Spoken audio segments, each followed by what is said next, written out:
And here we thought the zombie Garu was the crazy one of the student council. The entire student council's crazy. They're all crazy. Now, there is a sense here already from the very get-go of him meeting these individuals of the student council. There's some bad preconceived notions about the literature club. It's obviously that they do not like them. I mean, the moment the girl realized that he's from the literature club, she's literally like, oh, you're from that group. She's already insinuating this is a bad guy. And again, yes, of course, she looks at her tag and she's immediately like, oh my gosh, just because we're alone, you can't do anything like that. And then, yes, of course, the chairwoman, which at this point, I'm kind of wondering if it's a woman. I don't know if they're going for like a cross-dresser or going for like a woman slayer. Like they're very charming and masculine female that, you know, swoons all the girls. But either way, she came in there and she's immediately like, yeah, everybody's graduating soon. And I've been turning a blind eye. I'm not going to do it anymore. And they've kind of been hinting for a while now that Shikaya, the Gyaru, was sort of taking care of this of the literature club. I mean, we had this whole moment where she comes in there all the time. She's trying to give them notice that you can't do this or that. And yes, there's that sense there of like, she's the evil student council trying to turn them, you know, take them out. No, she's been protecting the whole time. She's been trying to push them. But yes, I think it was way back when he was helping her when she was dehydrated. Shikaya sort of made a comment about, are the two of them together or whatever.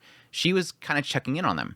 I think that these are her friends, and she's been trying to protect them while she's in the student council. So yeah, now that everybody's kind of graduating, there's a lot of baton dropping off right now.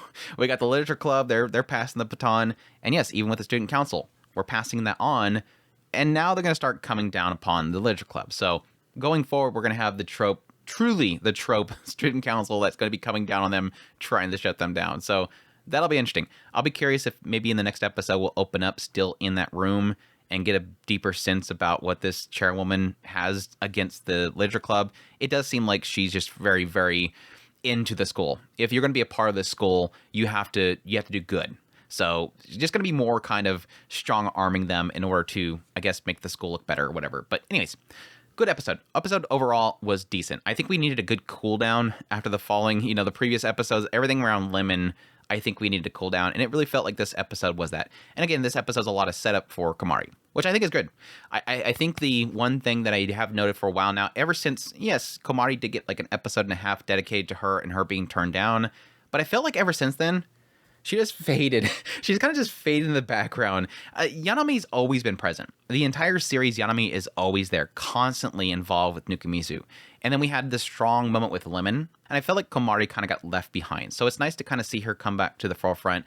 And yes, it does seem like this is seemingly going to be the moment where Nukumizu is going to win her over, because she's going to have to start relying on him a lot. He's going to be basically supporting her, and she's trying to take way too much upon her plate. Way too much upon her plate. She's having to get out there more. She's having to bolster her confidence. That's what the whole thing about the opening segment is here. Hey, we're going to be leaving. We're graduating soon. We're going to leave the club here soon for exams. And we're going to give Kamari the president. But she needs help.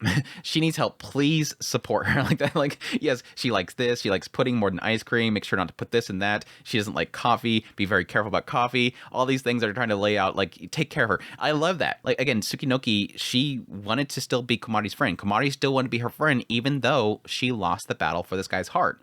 And so, yes, it shows it here. She's really concerned for Kamari. She wants to take care of her.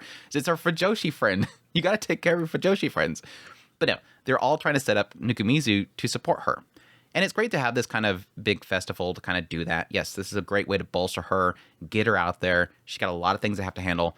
But I think already we're seeing signs that Kamari's trying too hard. She's doing all these exhibits. He's even noting it's a lot. She's taken upon a lot of stuff on her plate because it's like that whole thing where they want to take care of her, but at the same time, she wants to prove to them. She wants to prove to them they don't have to worry.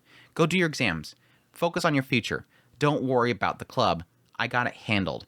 And yes, it's going to be a struggle for her. This is going to be the first time she's really putting herself out there.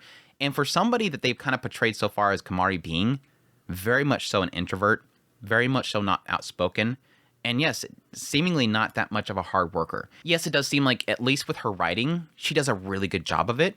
But you're not seeing that she's like a go-getter. She's not like out there doing things. This is something that she's kind of closed in, and she does her writing. So this is a big step for her. And yeah, there's going to be a lot of nervousness there. Even along with the fact that she's got a lot of work to do, she's also going to be extremely nervous. So yeah, this is definitely showing signs that it's going to be Nukumizu's winning over her heart. I think he's already won over Yanami. It's just that she wants to keep friends. I think he's already won over Lemon. It's just that she's seeing him as more of one of the girls. I think Kamari is definitely the one that we really haven't seen that with. How is he going to capture her heart? And I think that's going to be just supporting her, being that person at her side when all signs seem to be pointing to the fact that she's losing everybody. Everybody else seems to still have people around them. As much as Yanami doesn't like it, she's still got Karen and Sosuke. They're in her year. Lemon, yes, technically, Ayano's still there. And she just became friends with Oosugiru. They're still there even though she's lost there.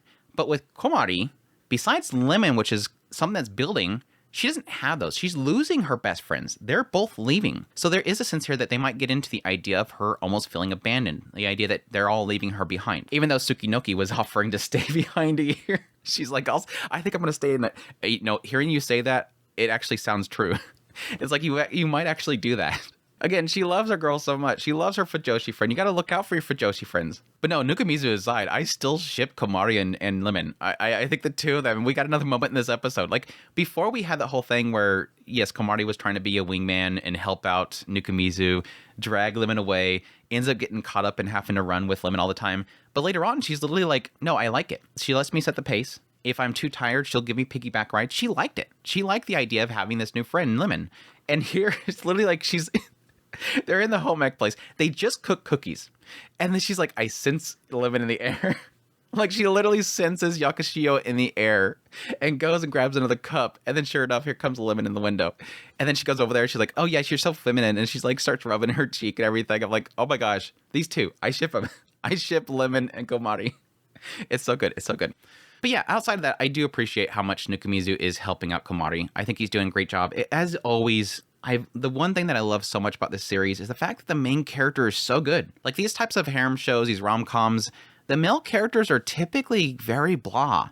But Nukumizu's great. He knows how much to push. He knows how much to help. He's supporting Kamari really well. He's doing all the paperwork. He's dealing with the student council. He's doing all this stuff. Yes, technically his sister's handling the snacks, but she's offering. He's doing everything he needs to do in order to put it together, advise it, and everything. And even still then, he's seeing there's a problem here, that she is struggling. She's putting too much on her plate. He even noted before. He knows how much she's doing here. That's a lot.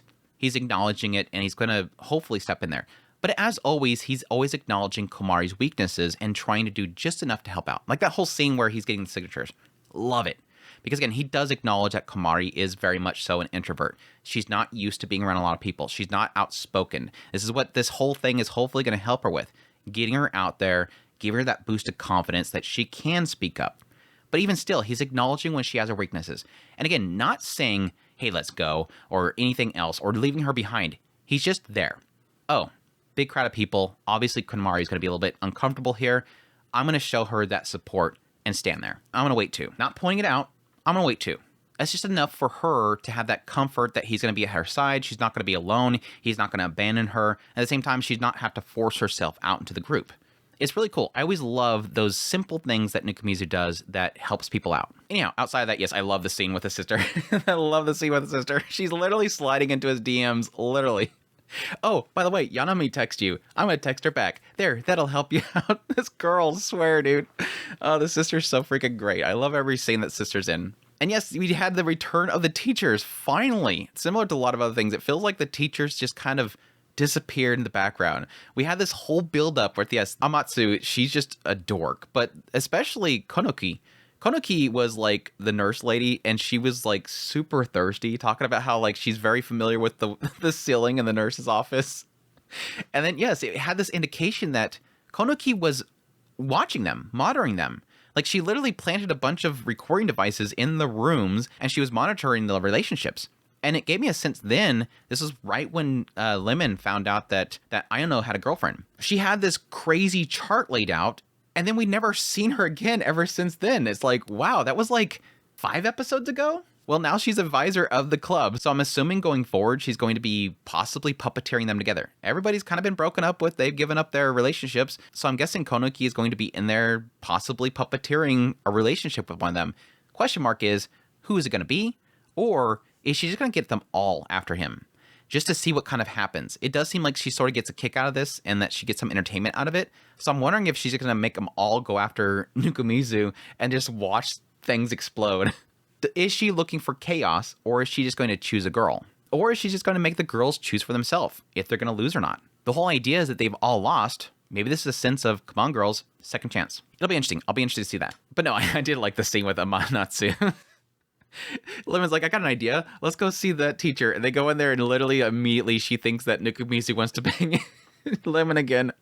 Immediately he's like, you guys do that home. The hell, go home. No, do that at home. And they're like, no, we need advice. No, go to the nurse's office. Just ask her for advice. I'm not talking to you kids.